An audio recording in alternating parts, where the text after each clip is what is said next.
Good morning दोस्तों, मेरा नाम है विशाल शर्मा और मैं आज आपके लिए लेके आया हूँ बिजनेस स्टैंडर्ड न्यूज़पेपर का एनालिसिस। तो आज हम शुरुआत करेंगे एमपीसी के आर्टिकल से। मॉनेटरी पॉलिसी कमेटी में raise rate by another 25 bps as inflation woes persist.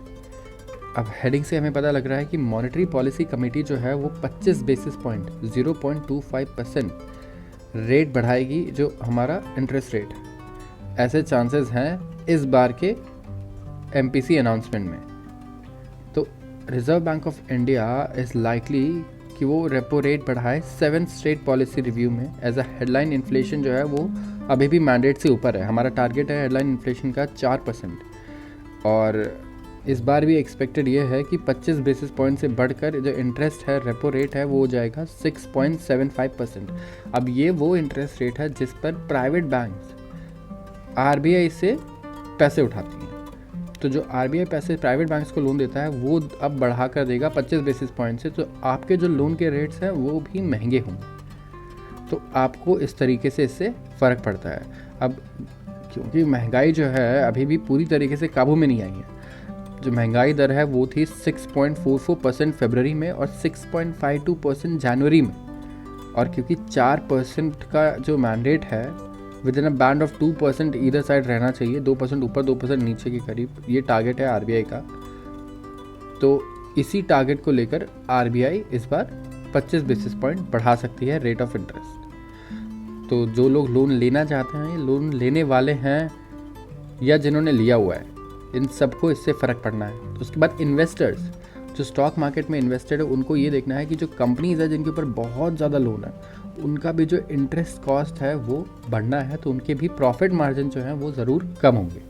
तो इस तरीके से इन्वेस्टर्स को भी ये एनालाइज करना चाहिए। थोड़ा सा आर्टिकल आया है एसएमईज़ के बारे में, और वो भी इंडियन टेक्नोलॉजी सेक्टर के एसएमईज़, जो एक्सपेक्टेड है कि ये 35 से 40 बिलियन डॉलर का रेवेन्यू जनरेट करेंगे 2029-2030 तक। इस वक्त ये 15 से 20 बिलियन डॉलर का रेवेन्यू जनरेट करते हैं, तो 3 से 4 गुना तक भी ये बढ़ सकता है। जो डिजिटल टेक एसएमईज़ है, जो क्लाउड सर्विसेज देती है, एडवांस एनालिटिक्स और एआई सॉल्यूशंस, इन 3 चीज़ों को नोट करिएगा। जितने भी मिड कैप और स्मॉल कैप शेयर्स हैं आईटी में जो ये सर्विसेज प्रोवाइड कर रही हैं, एक बार उनके बारे में भी ज़रूर रिसर्च करेगा, क्योंकि ये एक्सपेक्टेड है कि उस इंडस्ट्री की रेवेन्यू 2 से 3 गुना बढ़ जाएगी 10-15 सालों में। तो इन कंपनीज़ का ग्रोथ जो है ये भी होना निश्चित है। तो अच्छी अच्छी कंपनीज आप ढूंढ सकते हैं इस सेगमेंट अगर आप लॉन्ग टर्म इन्वेस्ट करना चाहते हैं बड़े रिटर्न्स के लिए। ओवरऑल जो टेक इंडस्ट्री है उसका रेवेन्यू एक्सपेक्टेड है कि 2030 तक डबल होकर 500 बिलियन डॉलर्स हो जाएगा। और सबसे ज़्यादा डिमांड ग्रोथ एक्सपेक्टेड है एआई में और आईओटी सर्विसेज में, इंटरनेट ऑफ थिंग्स। जैसे बहुत सारे लोकल एसएमईज़ हैं, ये केटर करते हैं AWS को और माइक्रोसॉफ्ट को भी। तो इस तरीके से अलग अलग स्पेसिफिक सेक्टर्स हैं आईटी में जिन पर ज़्यादा बुलिश हैं लोग ग्रोथ के लिए। नेक्स्ट आर्टिकल है इंडिया के डिफेंस सेक्टर के बारे में। India can make do with defence spend of 2% of GDP, says ministry. अब 35वीं रिपोर्ट आई है 17th लोकसभा स्टैंडिंग कमेटी की डिफेंस पर, और इसमें ये कहा गया है कि जो सक्सेसिव डिफेंस बजट्स हैं फाइनेंशियल ईयर 2019 से और जो मोस्ट रिसेंट वन है फाइनेंशियल 2024 तक, ये रियल टर्म्स में बढ़ रहे हैं, एब्सोल्यूट टर्म्स में, लेकिन परसेंटेज ऑफ जीडीपी अगर देखें, प्रोपोर्शन टू ऑफ जीडीपी, ये डिक्रीज हो रहा है। तो रुपए के टर्म्स में तो हम पहले से ज़्यादा डिफेंस पे खर्च कर रहे हैं, लेकिन वो परसेंटेज ऑफ जीडीपी जो है वो एक्चुअली कम है, और सब 2% है, 2% से भी इस वक्त कम है। कमेटी ने अप्राइज किया कि टोटल डिफेंस बजट, जिसमें डिफेंस पेंशन वगैरह भी इंक्लूडेड होते हैं, ये है 5,93,537 करोड़ FY 2024 के लिए, और ये 13% है, 13.18% टोटल सेंट्रल गवर्नमेंट एक्सपेंडिचर का, लेकिन सिर्फ 1.97% है जीडीपी का। मिनिस्ट्री ऑफ डिफेंस ने स्टैंडिंग कमेटी को ये भी कहा कि जो कैपिटल बजट है FY 24 का, ये सिर्फ अमाउंट करता है 17.12 of total capital spending by central government, जिससे जस्टिफाई कर पाता है कि इंडिया जो है वो 2% से कम खर्च करता है डिफेंस पर, जो कि एक अच्छी बात है। ये नॉर्मली कहा जाता है कि डिफेंस स्पेंडिंग जो है वो 3% से कम होनी चाहिए। इंटरनेशनली जो कंट्रीज़ हैं वो इसे मानती हैं। तो अगर 3% ऑफ जीडीपी भी अगर हमने अगले साल कर दिया तो ये 10 लाख करोड़ के करीब होगा। तो उससे तो अभी हम बहुत कम खर्च करते हैं हमारे डिफेंस पर।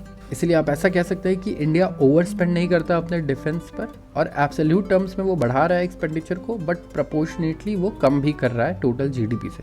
ये जो न्यूज़ है, आर्टिकल है, इसमें एक पोल किया गया है और ये बहुत ही गुड न्यूज़ है यूथ के लिए स्पेशली। अब पूरी दुनिया में आप देख रहे हो कि कैसे ले ऑफ्स चल रहे हैं, गूगल में, मेटा में, जितनी भी कंपनीज़ हैं, अमेज़न में, काफ़ी बड़े नंबर्स में ले ऑफ्स हो रहे हैं, 10,000 हज़ार लोगों को निकाला जा रहा है एक बार में। लेकिन एक सर्वे किया गया इंडिया में CEOs का, और ओवरवेलमिंगली जो मेजॉरिटी है इंडियन कंपनीज़ की, वो प्लान कर रहे हैं कि अपना कैपिटल एक्सपेंडिचर वो बढ़ाएंगे और हायर और ज़्यादा करेंगे इस फाइनेंशियल ईयर। तो उनका एम ये है कि वो और ज़्यादा हायर करने वाले हैं पहले से। तो इंडिया में उल्टा हो रहा है। जितने 29 CEOs जो थे उनका सर्वे किया गया बिजनेस स्टैंडर्ड द्वारा, 86% कह रहे थे कि हम कैपेसिटी एक्सपैंड करने वाले हैं, हम लोग अपने बिजनेस को एक्सपैंड करने वाले हैं और कैपिटल एक्सपेंडिचर करने वाले हैं।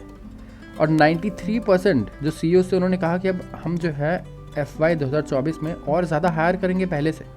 तो पॉजिटिव सेंटिमेंट जो है ये एमिनेट होता है CEOs में से, और ये बताता है कि किस तरीके से इंडिया जो है ग्लोबली कितना स्ट्रांगली स्टैंड करता है वेस्टर्न कंट्रीज़ के अगेंस्ट इस वक्त, जहाँ पर इतने ले ऑफ्स हो रहे हैं और इंडिया में हायरिंग और बढ़ रही है। अगला न्यूज़ है वैक्सीनेशन के बारे में। इंडिया में वैक्सीनेशन जो हैं वो बहुत ज़्यादा बढ़ गए हैं पिछले कुछ दिनों में, क्योंकि कोविड केसेस की वजह से लोगों में पैनिक और फियर आ गया। अब कोविड-19 केसेस इंडिया में स्पीड से बढ़ रहे हैं इस वक्त। हाईएस्ट सिंगल डे स्पाइक देखा गया 6 महीने का संडे को, जिसकी वजह से लोग अब कंप्लेसेंट नहीं है और लोग वैक्सीनेशन सेंटर जा रहे हैं दौड़कर और बूस्टर शॉट्स ले रहे हैं। अब वीकली जो वैक्सीनेशंस हैं वो काफ़ी बढ़ गए हैं। डेटा को देखते हैं तो 45,000 के करीब जो वैक्सीनेशन थे वो मार्च 15 तक 7 दिन में जो हफ्ता था पूरा, उसमें 45,000 के करीब जो है वैक्सीनेशंस थे। और अभी ये 38% बढ़कर इस हफ्ते जो है 7 डे का डेटा है, इसमें 62,340 के करीब हो गए हैं। वैक्सीनेशन जो है वीकेंड के टाइम पे थोड़ा डिप हो जाता है, और रोलिंग 7 डे पीरियड यूज़ कर रहे हैं हम कंपैरिजन के लिए। यहाँ पे संडे को रिकॉर्ड हुए 3,824 केसेस, और ये सिम्टोमेटिक केसेस हैं। पॉजिटिव केसेस मतलब जो एसिम्टोमेटिक है इसमें ये इंक्लूडेड नहीं है। और हाईएस्ट जो है सिंस 3,947 ऑन सितंबर 30 2022 के बाद ये सबसे ज़्यादा केसेस रिकॉर्ड हुए हैं, 3,824 संडे को। पॉजिटिविटी रेट कहीं पर डबल डिजिट में है। पॉजिटिविटी रेट का मतलब होता है कि पॉजिटिव केसेस पर 100 टेस्ट, जो 100 टेस्ट हो रहे हैं उनमें से कितने लोग पॉजिटिव आ रहे हैं। तो ये भी कहीं कहीं पर डबल डिजिट है, जैसे कि साउथ दिल्ली, ईस्ट दिल्ली और सेंट्रल दिल्ली में। अब मुंबई में भी कुछ ऐसी जगह हैं, सब अर्बन डिस्ट्रिक्ट्स हैं, यहाँ पर भी डबल डिजिट देखेंगे आप पॉजिटिविटी रेट है। तमिलनाडु के कोयम्बटूर में भी डबल डिजिट रेट है। कई सारे हॉस्पिटल्स ने जो है तैयारी कर ली है, वैक्सीनेशन से लेकर वो प्रोवाइड कर रहे हैं वेंटिलेटर्स, ऑक्सीजन सिलेंडर्स, सारी चीज़ों की प्रिपरेशन जो है वो अभी से स्टार्ट हो गई है कि इन केस अगर कोई इमरजेंसी जैसी सिचुएशन क्रिएट होती है तो वो उसको फेस कर पाए और उसके लिए प्रिपेयर्ड रहे। गोल्ड के इन्वेस्टर्स हैं, गोल्ड में जो इन्वेस्टेड है उनके लिए गुड न्यूज़ है। गोल्ड ने इस साल दिया है 16.1% रिटर्न रुपी के टर्म्स में। बहुत ही लुक्रेटिव रहा है और बहुत ही इम्प्रेसिव रिटर्न रहा है। डॉलर के टर्म्स में इसने 2.3% का रिटर्न दिया है। अगर स्मगल गोल्ड की क्वांटिटी इतनी ज़्यादा नहीं होती और बड़ा डिस्काउंट नहीं मिल रहा होता हाई प्राइसेस की वजह से, तो रिटर्न और बढ़िया होता, एनालिस्ट का ये कहना है। ये जो प्रेशियस मेटल है इससे कंसिस्टेंटली जो है पॉजिटिव रिटर्न दिया है इंडिया में 2016 से। 16.5% रिटर्न दिया था फाइनेंशियल ईयर 2022 में, और 2021 में इसने दिया था 2.4% रिटर्न। 2020 में इसने 35.9 करीब 36% का रिटर्न दिया है गोल्ड ने इन्वेस्टर्स को। और इक्विटी इन्वेस्टर्स के लिए तो ये इतना कुछ खास नहीं रहा है। अगर देखा जाए तो सेंसेक्स 0.7% बढ़ा है 2023 में, और निफ्टी 0.6% बढ़ा है सिर्फ।